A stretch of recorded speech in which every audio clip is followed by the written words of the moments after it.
Welcome back to Java Space. So in this video, I want to take you through some of the auto-configuration classes, which gives us Spring default configurations. So we are going to start with DataSourceAutoConfiguration. Just to navigate through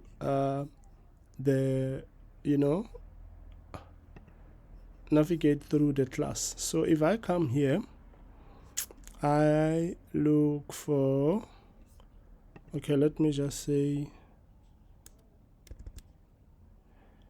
it should give me where that class is. All right, here is the class. So let's see. All right, so let's see where it is. All right, it's inside org.springboot framework.boot.autoconfigure. So this is the class that will auto-configure data source for you. It also will auto-configure, I believe it will also auto-configure, let's see, embedded database is there. And let's see what else it will auto-configure for us. Pooled data source we see, which means, okay, we see this is Hikari. And you know that when you are running a Spring application, I'm just going to show you what I mean by that. If I come here and I run this application, you see that by default it uses Hikari. So this is the Hikari pool in the console. Let me go up, all the way up. This is the Hikari pool. And this is now the default connection pooling that Spring Boot uses. Previously, it was using Tomcat. So I just wanted to show you that. But let's go back to where we were. So as you can see, we have Hikari, we have Tomcat, we have DBCP2, and Oracle UCP, and some others. So it will configure these bins for us. So it's responsible for that. But now the question you would have is, you did not import this Spring org.spring-framework.boot.autoconfigure. You did not import it in our application. Where does it come from?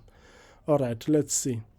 So as you can see here, we did not import org.spring.framework, but where does it come from? I'm going to show you.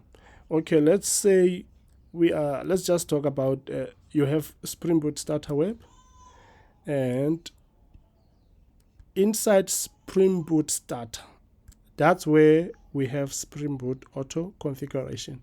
So let's go back. I'm just going to remove this. Let's use Spring Boot Starter Data JPA, and we can also go to Spring Boot Starter AOP. You see it has Spring Boot Starter. It depends on it. You can, if you like, you can do JDBC. It will still show you Spring Boot Starter. So this is where the auto configurations are picked. So you have this kind of relationship dependencies that you will see. So this Spring Boot auto configurations, they are grouped actually. That's what I've noticed in the way they are grouped. So you have what I call general auto configurations, and you also have what I call module auto configurations. So you will see. So general auto configurations is what I've just showed you now. So these auto configurations here,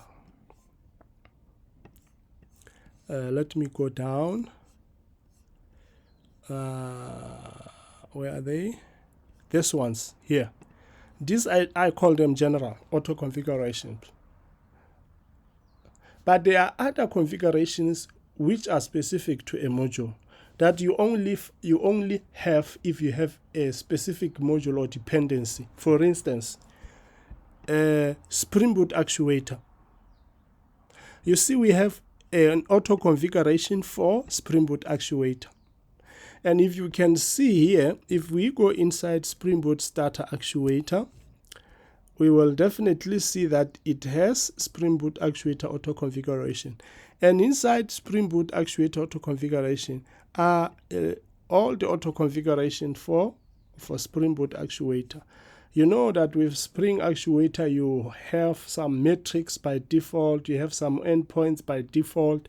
So this is where those things are configured for you. I will not have time, but when you have time, you can control click in each one of them. Let's just go into this one, for instance, at endpoint auto configuration.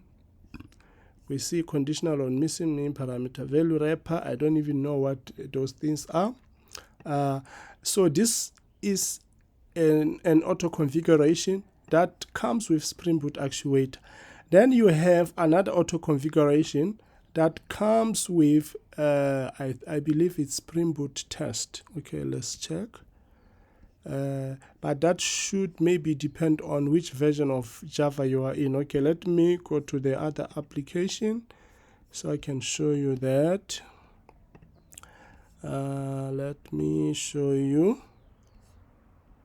I believe at Spring Boot Test also has its own auto configuration. As you can see, it's here at Spring Boot Test auto configure, which means this auto configuration, they exist inside your at Spring Boot Test. So at Spring Boot Test, let's see auto configurations. Here they are. So these auto configurations are based on a particular module, but these other ones are general, which means you don't really need to import the auto configuration. You have it by default.